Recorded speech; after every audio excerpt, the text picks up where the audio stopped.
चार बातें बड़े ही भाग्यशाली को प्राप्त होती हैं।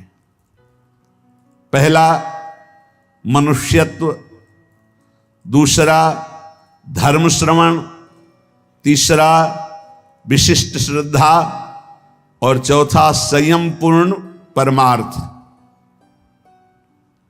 मनुष्य शरीर ये किसी कर्म के फल से नहीं मिला है, भगवान की कृपा से मिला है। कबहू ककरि करुणा नर देही, देत ईश बिनु हेतु सनेही। बड़ी कृपा, दुर्लभो मानुषो देहो, जगह जगह शास्त्रों में आया है। मनुष्यत्व, बड़े भाग्यशाली जिनको मानव देह की प्राप्ति हुई। मानव देह प्राप्त करके दूसरा महाभाग्य सत्संग, धर्म श्रवणम, धर्म शास्त्र से युक्त सत्संग।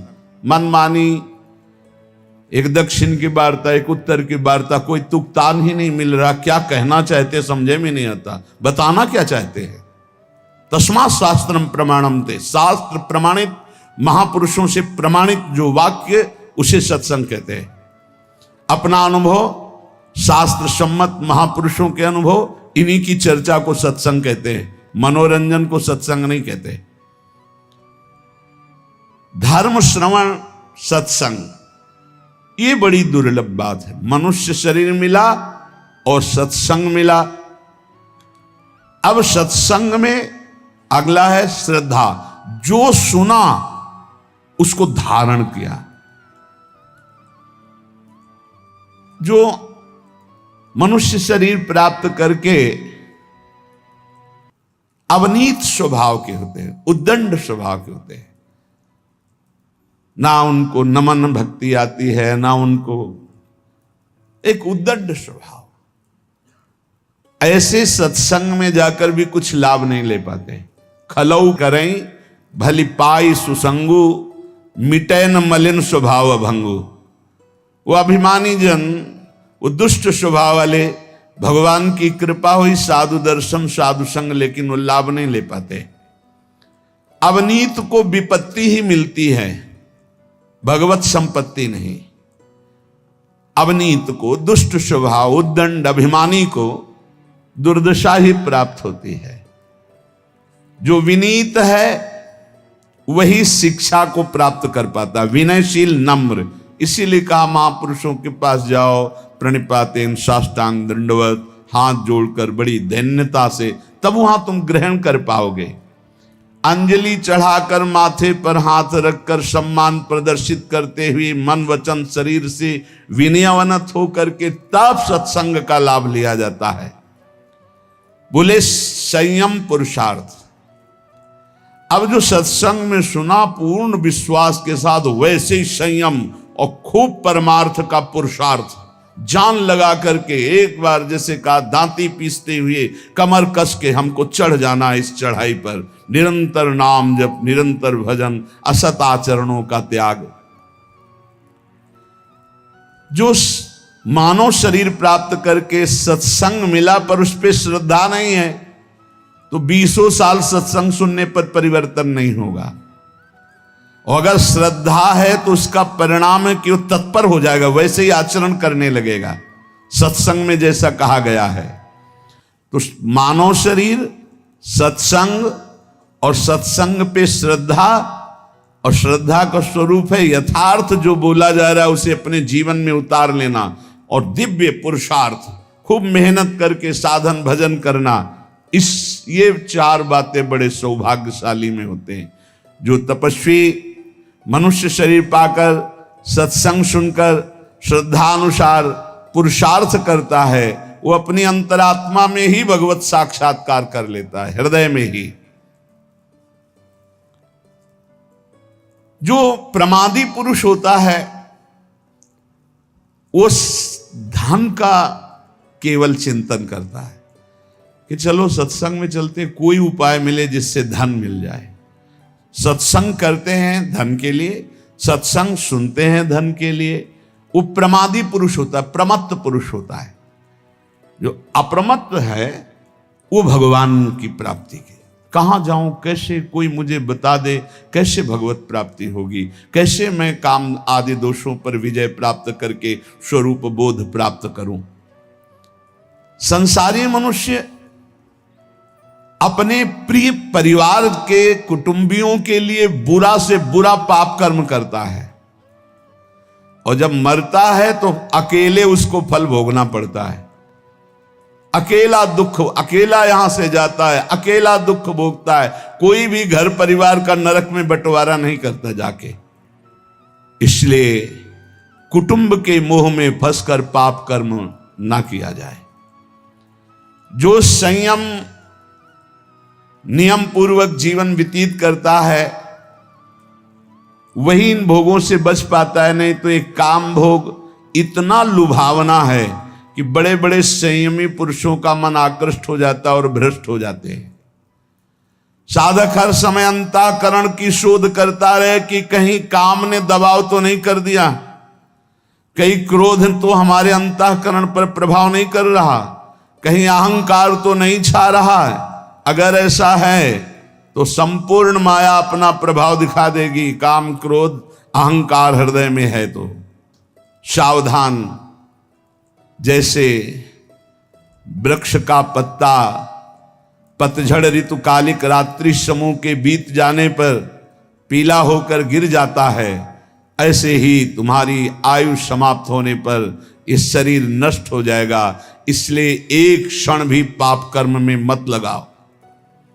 जैसे ओस की बूंद ऐसे पत्ते पर हिलक रही है, बस वो गिरने ही वाली है, ऐसे ही तुम्हारा जीवन नष्ट होने वाला है। इसलिए तुम एक क्षण भी असावधान मत रहो, हर समय नाम जप करो। पता नहीं वो बूंद कब गिर जाए। जैसे पानी का बुलबुला बस फूटने वाला है, जितने सेकंड टिका हुआ है, ऐसे ही तुम्हारा शरीर नष्ट होने वाला है। जितने श्वास टिकी हुई हैं, बस क्या करो। इसलिए तुम एक क्षण भी असावधान न रहो, हर समय राधा राधा कहो। अनेक प्रकार के विघ्नों से युक्त अत्यंत अल्प आयु है। इस अल्प आयु वाले मानव देह को प्राप्त करके बहुत शीघ्र भगवत प्राप्ति कर लो, एक क्षण भी प्रमाद न करो। जैसे कमल शरत काल के निर्मल जल को भी नहीं छूता, अलिप्त रहता है, उसी प्रकार तू संसार की समस्त भोगासक्तियों से अलिप्त रह। कोई भी स्नेह बंधन तुझे विवश न कर पावे। क्षण भर भी प्रमाद मत कर, निरंतर भजन कर। जीव मोहवशाद इस माया जनित दुख को सुख मानकर भोगने के लिए प्रयासरत है, और परम सुख मोक्ष या भगवत प्राप्ति की चाह ही नहीं कर रहा। ये दुखालय में दुख में वो सुख खोज रहा है। इंद्रियों को इनके विषयों में जाने की ढील मत दो। पांचों में से 5 ना संभाल पाओ तो 2 संभाल लो, एक रसेंद्री और एक जनेंद्री। अगर इन 2 में से दोनों ना संभाल पाओ तो एक संभाल लो, रसेंद्री। जनेंद्री ठीक हो जाएगी। ना तू किसी से द्वेष कर, ना रोष कर, ना किसी से राग कर। इसी जन्म में तू भजन बल से भगवत प्राप्ति कर ले, जन्म मरण चक्र को मिटा दे। देखो, शास्त्र और श्रुतियों का अंत नहीं, कितना पढ़ोगे। इतने परमार्थ के मार्ग हैं, कितना तुम जानकारी करोगे। अतः मेरी सीख मान लो, जरा मरण से मुक्त होने के लिए ज्यादा पढ़ने लिखने की जरूरत नहीं है। राधा राधा राधा राधा नाम रटने की जरूरत है। इतने शास्त्र हैं, कहां तक पढ़ोगे। इतने सिद्धांत है, कहां तक जानोगे। सबकी बात जान लो। नाम जप करने वाले के हृदय में शुद्ध ज्ञान, शुद्ध प्रेम प्रकाशित हो जाता है। यदि तुम्हें यमदूतों से बचना है तो ऐसा दुर्वचन मत बोलो कि किसी का हृदय घायल हो जाए। ऐसे हैं बोलने वाले कि बिना बाण के हृदय को घायल कर दे। किसी की जीविका को मत छीनो कि एकांत में बैठ के रो दे। देख लो, अगर यमदूतों से बचना है किसी को ऐसा मत बोलो कि एकांत में बैठकर तुम्हारे वचनों को याद करके दुखी हो जाए। किसी की जीविका को मत छीनो, उसे गरीब मत जानो, उसे अनाथ मत जानो। दीनानाथ प्रभु हैं। दुखिया को न सताइए, और दुखिया देगा रोए, उसका कोई बल नहीं। और जब दुखिया के मुखिया सुने तब तेरी गति का होए। ये होश में रहे। कह रहे किसी असहाय का धन मत छीन लेना, उसकी जीविका मत छीन लेना। वो असमर्थ है, वो जितने आंसू गिराएगा तुम फिर उसका हिसाब नहीं दे सकते हो। इसलिए धर्म से रहो। धर्म का स्वरूप है शास्त्र के अनुसार जीवन, दूसरों को सुख पहुंचाना। अधिक क्या कहूं, जो अपने से प्रतिकूलता का व्यवहार करे उसके साथ कभी प्रतिकूल व्यवहार मत करो। जो अपनी शारीरिक चेष्टाएं हैं उज्जवल हो, न्याय युक्त हो, धर्म युक्त हो, कभी यमराज के दूत तुम्हें छुएंगे भी नहीं। ऐ साधक, ये रसेंद्री को सुधार लो। अलग अलग महापुरुष कहे ये स्वादिष्ट भोजन नहीं, ये पूरा जीवन बर्बाद करने वाली वस्तु है। खाते खाते मर गए, कभी तृप्ति नहीं, कभी तृप्ति नहीं। हे दुष्ट, गजब हो गया। भोगते भोगते मर गए। कभी इतना ही कहती कि बस आज क्या, ये हाथ ऐसा ऐसा बना ले, ये वो, खाते खाते पूरा जीवन व्यतीत हो गया। हाँ, खाओ, बचाओ, सोचो जरा, कभी उबो यार। खाते खाते उबो, कभी भोगते भोगते उबो। बहुत बहुत विचित्र है, बहुत विचित्र है। रसेंद्री इसीलिए बार बार महापुरुष कह रहे स्वादिष्ट भोजन से बचो, ये जीवन का नाश करने वाला है। ये कोई सौभाग्य नहीं कि हमें मनमानी बहुत सुंदर भोजन मिल रहा है। देखो, स्वाद के चक्कर में ही मछली फंस जाती है। वो कांटे में होता है चारा, चारे के लोभ से ऐसे उसको कांटा नहीं दिखाई देता, चारा दिखाई देता है। ऐसे ही साधक, स्वादिष्ट भोजन के अंदर एक कांटा है, आसक्ति भोगों की, जो जनेंद्री को प्रबल करके वासना में लगा देगी। और सुनो, किसी के रूप में मत फंस जाना। पांच भौतिक ये रूप अगर नेत्रों को प्रिय लगने लगे तो प्रियालाल के रूप देखने का अधिकार खो दोगे। अरे जीव, तू एकमात्र भगवत प्राप्ति के लिए मानव देह में आए। इसलिए रसेंद्री, जनेंद्री, घ्राणेंद्री, श्रवणेंद्री, त्वगेंद्री सबको संभालो और प्रभु के चरणों में लग जाओ। एक आदमी जानता है सब कुछ पर करता नहीं है, तो क्या फायदा जानकारी का, शास्त्रों के स्वाध्याय का, संत समागम का क्या लाभ मिला? तुम्हें बहुत जानकारी है पर तुम अपने आचरणों पे नहीं उतारते हो। एक आदमी है जानता नहीं पर जितना जाना चल दिया वो पहुंच जाएगा। इसलिए ज्यादा शास्त्रों की जानकारी के चक्कर में मत पड़ो। जितना जानते हो उतना आचरण में उतार लो। वही मोक्ष पाता है जो जितना जानता है उतना आचरण में उतार लेता है। जो सच्चा साधक होता है वो अंदर में अपने जितनी जानकारी है उसके अनुसार चलता है। वो कभी विपत्ति से विचलित नहीं होता। जीवन का सार यही है उपासक, भयानक से भयानक परिस्थिति आने पर भी प्रभु का चिंतन न छूटने पावे, धैर्य न छूटने पावे, किसी और का सहारा न ले लेना। ये सब महापुरुषों की बातें हैं, पकड़ लो। बहुत आनंद प्रदान करने वाली बातें हैं। बहुत सावधान। अय उपासक, जीवन का सार यह है कि भयानक से भयानक विपत्ति आवे, तुम्हें अपने धर्म से न डिगा पावे। दुनिया में रहते हुए दुनिया का कोई भी व्यक्ति और भोग तुम्हें आकर्षित न कर पावे। देखो भाई, देख लो, दुनिया में रहते हुए दुनिया का कोई व्यक्ति का भरोसा न हो और कोई भोग आकर्षण न कर पावे। हमारी चाहे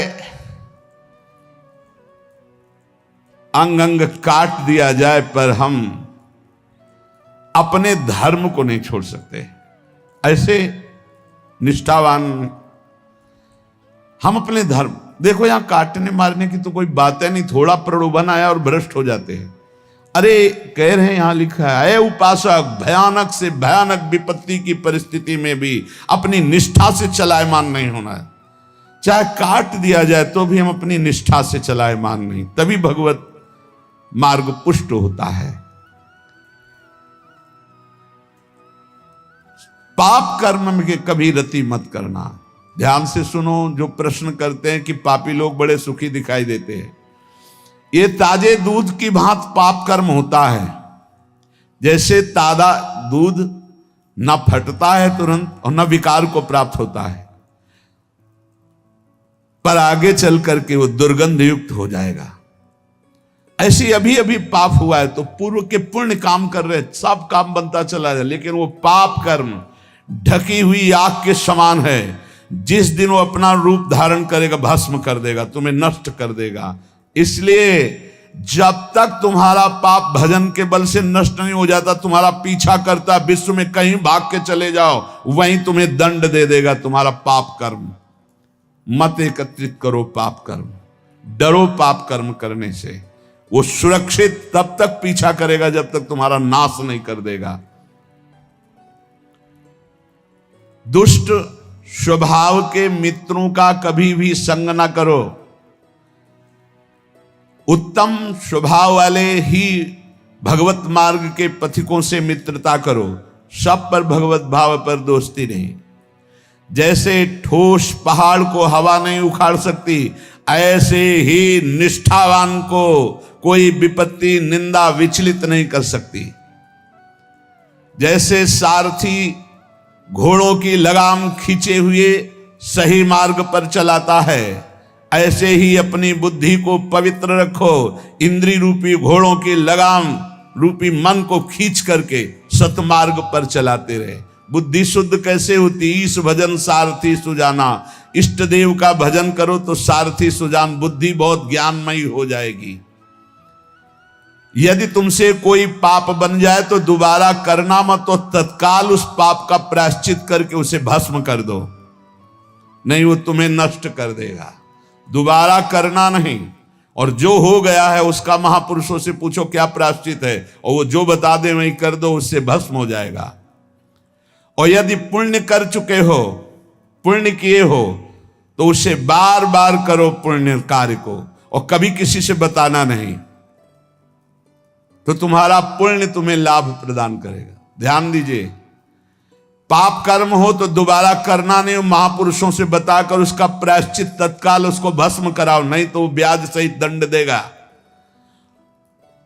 और पुण्य किया हो तो किसी से बताना नहीं, और बार बार सुकृत धर्म आचरण करो, वो तुम्हें महासुख प्रदान करेंगे। लेकिन पाप करोगे तो कोई जान भी नहीं पाएगा, और पुण्य करोगे तो माइक से हल्ला मचाओगे, 4 लोगों को बताओगे, पोस्टर भी छपवा देते हैं कि आज जो है हम फूल बंगला बनवा रहे हो, 50 ब्राह्मणों को भोजन करवा रहे हैं, 50 साधुओं को पवा रहे हो, हमारा ये फोन नंबर, हमारा ये पता हो, अपने पूरे परिवार का नाम।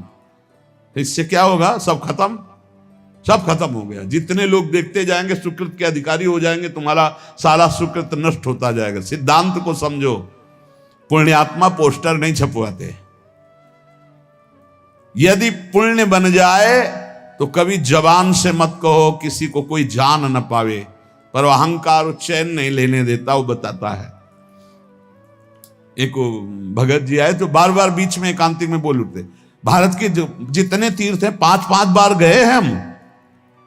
ठीक है, फिर बीच में बद्री नारायण कहां कई बार गए हम, कई बार। ये अहंकार देखो, शास्त्र संत महापुरुषों के वचन, पुण्य करो जबान से न निकलने पावे, कोई जान न पावे, और पुण्य बार बार करो और भगवान को समर्पित कर दो।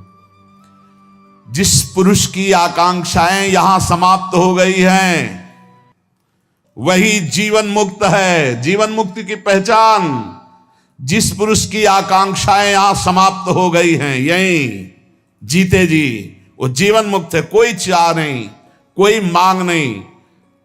और जिस पुरुष की चाह नहीं समाप्त हुई, तो आगे सुन लीजिए, जिस पुरुष की आकांक्षाएं हैं, चाह है, वो चाहे नंगे रहे दिगंबर, चाहे जटा रखा ले, चाहे पंख लगाए, चाहे उपवास करे, चाहे भूमि पर सोए, चाहे धूल लपेटे, चाहे जैसे रहे, वो जीवन मुक्त नहीं हो सकता।